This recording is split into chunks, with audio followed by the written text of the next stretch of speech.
کہ جو بچہ جس نے کوئی نوکری نہیں کی 31-32 سال کا ہے، اور چونکہ یہ حکمران گھرانے سے تعلق رکھتا ہے، ہمارے 4-5 بڑے حکمران گھرانے ہیں، انہی کے بھانجے بھتیجے بیٹے بیٹیاں پاکستان پہ سوار ہیں گزشتہ 25-30 برسوں سے، اور اس کو بھی انہوں نے پہلی نوکری، کتنی خوش قسمتی کی بات ہے، وہ واقعی حکمران گھرانے ہیں کہ اتنی عمر میں پہلی نوکری، لوگ بیچارے ڈگریاں ہاتھوں میں لے کے گھومتے پھرتے ہیں، خوار ہوتے ہیں، ان کو پاکستان کا وزارت خارجہ کا قلمدان مل گیا ہے۔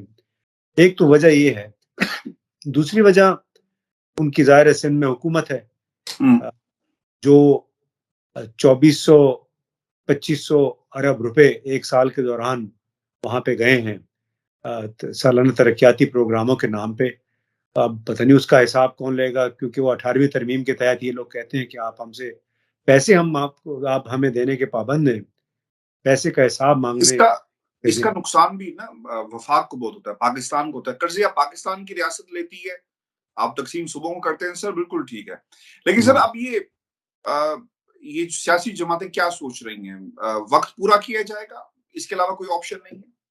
وہ تو یہ سوچ رہی ہوں گی کہ چونکہ ہم نے اب مشکل فیصلے بھی کر لیے ہیں، امیروں کو مزید امیر کرنے کا ہم نے وہ منجن بھی بیچ دیا ہے جو IMF نے ان کو دیا تھا، جو سپر ٹیکس لگا دیا، تیل، بجلی، پیٹرول، جو سب قیمتیں بڑھ گئی ہیں نا، تو اب یہ سمجھتے ہوں گے کہ اگر ہم نے موجودہ حالات میں انتخابات کروائے تو ان کی مزید خواری ہے، مزید ہار ان کی یقینی ہو جائے گی، تو اس سے بہتر ہے کہ آپ 1.25 سال اور گزار لیں، مزید قرضے لیں، وہ قرضے پھر اپنے لوگوں میں بانٹیں، انتخابات کی تیاری کریں۔ تو لہٰذا بہتر یہ ہے کہ آپ انتخاب کا انتظار کریں جولائی، اگست، ستمبر 2023 میں۔ سر یہ obviously November is always very important, کیونکہ آپ نے خواجہ آصف کا ذکر کیا تو میرے ذہن میں ایک سوال آیا کہ یہ بات وہ کیوں کر رہے ہیں؟ یہ میسج کس کو تھا؟ یہ عمران خان کو میسج تھا یا یہ پھر کسی اور کو میسج تھا کہ ہم وفادار ہیں، ہم آپ کے وفادار رہیں گے؟ لیکن آپ نے فضل الرحمان کی اگر آپ سٹیٹمنٹ سنیں نا آج، تو وہ یہ کہتے تھے کہ اپنی پوزیشن فوج کلیئر کرے، قومی سلامتی کی کمیٹی کی میٹنگ کے حوالے سے، نہیں تو پھر ہم جنرلز کے نام لیں گے کہ کون سپورٹ کر رہے ہیں اور سازش کیا تھی۔ آج وہ یہ کہتے ہیں کہ پاک فوج ہمارے ساتھ ہے، ہمارے پیچھے کھڑی ہے، آگے نہیں کھڑی، پیچھے کھڑی ہے۔ آپ اب کیا کہلواتے ہیں؟ مطلب پاکستان کی فوج کہاں کھڑی ہے، آپ یہ کہلوانا چاہتے ہیں؟ نہیں، میں کہلوانا نہیں پاکستان کی فوج، دیکھیں، کہ پاکستان کی فوج نظام کا ایک مستقل حصہ ہے، اور وہ فوج جب بھی چاہتی ہے، سمجھتی ہے کہ اگر ملک خطرے میں ہے، ملک کی سیاست خطرے میں ہے، وہ پھر اپنی ذمہ داری نبھاتی ہے بطریق احسن اپنے مطابق۔ اور میں دیکھ رہا تھا ہوئی تھی کوئی رینکنگ ہوئی ہے سب سے دنیا کی 10 بڑی افواج، تو اس میں پاکستان کی فوج بھی 8ویں 9ویں نمبر پہ ہے کہ ان کی فائر پاور، ان کی ایجلٹی بہت تیز ہے۔ بلا شبہ اگر تیز نہ ہوتے تو ہم امریکہ کا مقابلہ کرتے افغانستان میں، پاکستان کے اندر، وزیرستان میں، جس طرح پاکستان کے اوپر یہ دہشت گردی کی پراکسی جنگ مسلط کی گئی، اس کا مقابلہ پھر ممکن نہیں تھا۔ لیکن اس کے ساتھ میں نے ایک ٹویٹ پھر کیا کہ اگر فوج کی ذمہ داریاں ہماری نہ ہوتی تو ہو سکتا ہے کہ ہماری فوج پہلے یا دوسرے نمبر پہ ہوتی۔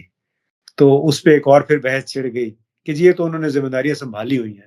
میں نے کہا وہ ایک الگ بحث ہے کہ پاکستان کے حالات اس طرح کے بن گئے ہیں کہ اس میں لامحالہ فوج کو، اب دیکھیں نا، جو ہم بات کر رہے تھے کہ چاہے خواجہ آصف ہیں، چاہے مریم صفدر ہے، کل فوج کو گالیاں دے رہے تھے، آج کہتے ہیں نہیں، آپ ہمیں اپنا نامزد کریں آرمی سربراہ تو ہم اس کو قبول کر لیں گے۔ تو جس let me stop you, sorry, میں آپ کو یاد ہے نا وہ یہ بات کی تھی کہ اس گناہ میں شامل نہیں تھی، تو سر یہ گناہ دوبارہ ہوگا؟ کیا دوبارہ ہوگا گناہ؟ یہ پتہ نہیں کون کون سے گناہوں میں شامل تھی نہیں تھی، یہ تو ہمیں تو نہیں پتہ نہیں، اور کس نے کتنے گناہ کیے ہیں یہ ہمیں بھی نہیں پتہ، اسی بندے کو پتہ ہے۔ اور کچھ دیر پہلے میں کسی پروگرام میں یہی بات کر رہا تھا کہ پاکستان کا مسئلہ صرف کوئی عمران خان، نواز شریف، یہ آصف زرداری نہیں ہے۔ پاکستان کا مسئلہ ایماندار، انٹیگریٹی والے، دیانتدار سیاستدانوں کا، ان لوگوں کا جو پارلیمان کے اندر بیٹھے ہیں، جو آتے ہیں اپنے کیپٹیو ووٹر بینک کی بنیاد پہ، جنہوں نے فیصلے کرنے ہیں کہ پاکستان کو ہم نے اصل میں کیسے چلانا ہے، ایمانداری کے ساتھ چلانا ہے یا 18ویں 19ویں صدی کے طرز حکومت کے طور پہ اگر ویسے ہی چلانا ہے، اور یہ اکثریت ان کی وہی چاہتی ہے، کیونکہ تبدیلی وہ اس لیے نہیں چاہیں گے کہ جو نظام چل رہا ہے اسی نظام میں ان کا ذاتی منافع ہے، ان کی پارٹی کا، ان کا پرسنل منافع ہے، لہٰذا یہ اس ملک میں ریفارم نہیں چاہتے۔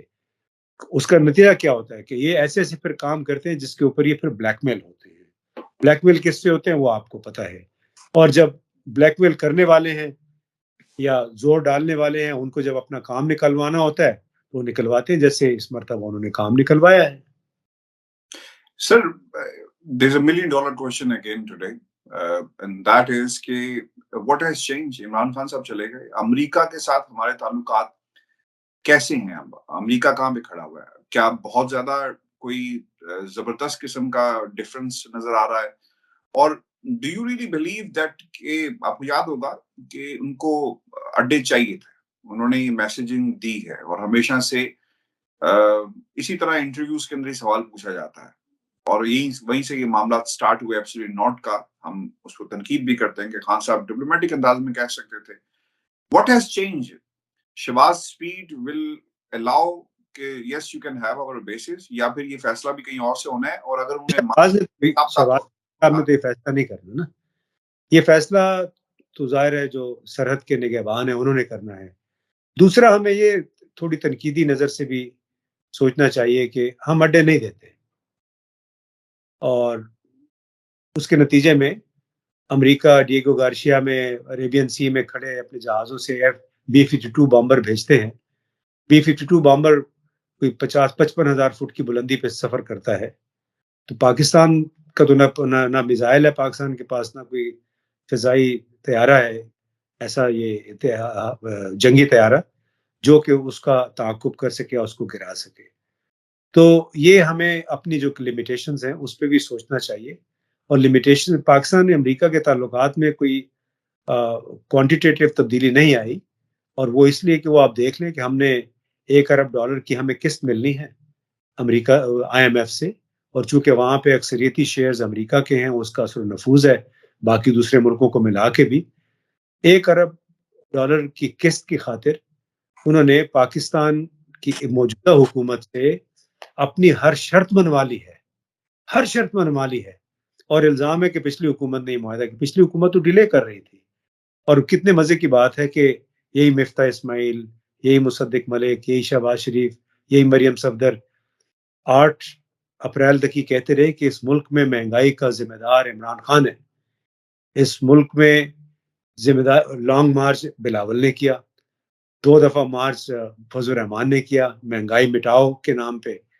انہوں نے آ کے سپر مہنگائی امپوز کیا پاکستان کے اوپر، اور وہ سپر مہنگائی کا آپ نتیجہ دیکھ لیں کہ جو جب پیٹرول کی قیمت 140 تھی، جو مفتاح صاحب کہتے تھے کہ یہ تو پاکستان کا عام آدمی تو 140-45 روپے فی لیٹر سے زیادہ افورڈ ہی نہیں کر سکتا، وہ آج بلکہ کل انہوں نے یہ کہا کھلم کھلا پریس کانفرنس میں کہ یہ جو سبسڈی عمران خان نے دی تھی یہ تو دینی نہیں چاہیے تھی، نہ بجلی پہ، نہ گیس پہ، نہ تیل پہ۔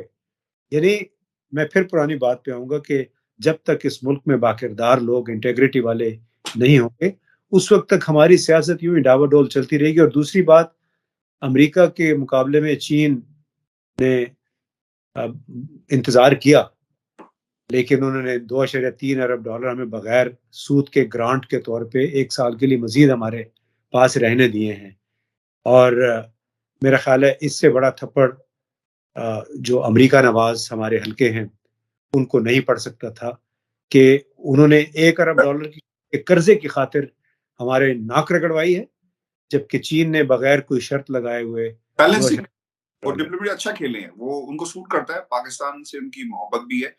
But sir I have a question, Shahbaz speed ان کو نام دے دیا گیا، کیا یہ ان سے ہو پائے گا پاکستان کو اس سے نکال سکیں؟ Do the gentlemen has the qualities کہنی چاہیے، یا کیا کہنا چاہیے؟ ان کا شوق تھا جی جاتے جاتے ہم بھی باہر لے لیں اور کرسی پہ بیٹھ جائیں، جس کی وجہ سے انہیں بٹھا دیا گیا۔ وہ شیروانی تھی۔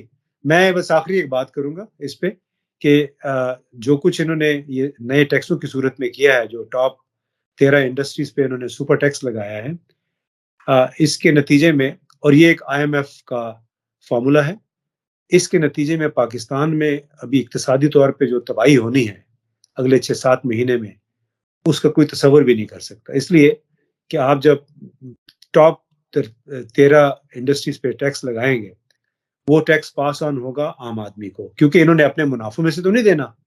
اور اتنی بے شرمی سے تمام وزراء کہہ رہے ہیں کہ جی میں نے اپنی انڈسٹری پہ بھی ٹیکس لگایا ہے، میں نے وزیر اعظم کے بیٹوں کی انڈسٹری پہ بھی ٹیکس لگایا.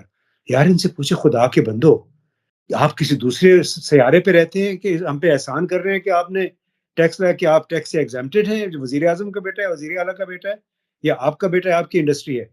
تو انہوں نے جو ٹیکسز لگائے ہیں وہ بلڈ ان ہو جائیں گے قیمتوں میں، ان کے منافع ادھر کے ادھر بلکہ اس سے زیادہ ہو جائیں گے، اور جس میں پس جائیں گے اس ملک کے لوگ. نمبر 1. نمبر 2، پیداواریت کم ہوگی، کیونکہ 5-6 کمپنیوں نے پہلے ہی کہا کہ ہم اپنی پیداوار کم کر رہے ہیں. بے روزگاری انہوں نے لوگوں کی چھانٹی کر دی ہے، بے روزگاری میں اضافہ ہوگا، بے روزگاری میں اضافہ ہوگا، امن امان کی صورتحال پیدا ہوگا، حکومت کا ریونیو بھی کم ہوگا. حکومت کا ریونیو کم ہوگا تو پھر مزید قرضے لیں گے، قرضے لے کے الیکشن کروا دیں گے. تو لبے لباب میری بات چیت کا یہ کہ جو انہوں نے بیک بریکنگ یہ نئے تجاویز پیش کی ہیں، اس کے نتیجے میں جو جان پرکنز کی کتاب تھی کنفیشنز آف اکنامک ہٹمن، اور اس طرح یونان کے ایک وزیر خزانہ تھا بڑی میرے پاس میں پڑھی ہے فاکس، اس نے لکھا تھا کہ IMF جیسے ادارے ان لوگوں کے لیے، چھوٹے ملکوں کے لیے بلیک باکسز کا کام کرتے ہیں، اور جتنا بڑی وہاں کی اشرافیہ ہوتی ہے وہ اس بلیک باکسز کو مینج کرتے ہیں. تو پاکستان کو بھی انہوں نے ایک بلیک باکس سمجھ کے اب مینج کر رہے ہیں، آرم ٹوسٹنگ کر رہے ہیں. امریکہ IMF کے ذریعے اپنی ہر بات جو ہے وہ منوانی تھی اور اس نے منوا لی ہے. اب پاکستان اللہ خیر کرے، دعا کرنی چاہیے. لاسٹ کوشچن، کیا کبھی آرمی چیف قمر جاوید باجوہ ان کی صلح ہو پائے گی عمران خان سے، یا یہ پیج ہمیشہ کے لیے پھٹ گیا؟ ابھی بڑا مشکل ہے کہنا. اب تو عزت تو سب کی اسی میں ہے کہ اپنے اپنے حساب سے چلتے رہیں، اپنا اپنا جو مینڈیٹ ہے اس کے مطابق. جس نے کہا ہوا ہے کہ میں نے جانا ہے وہ چلا جائے، اعلان تو ہو چکا ہوا ہے کہ جانا ہے، چلا جائے تو ظاہر ہے عزت میں اضافہ ہی ہوگا. بہت شکریہ سر آپ کے وقت کا. آج کا ہمارا شو تھا، اپنے کمنٹس بھیجیے گا، چینل کو سبسکرائب. اللہ نے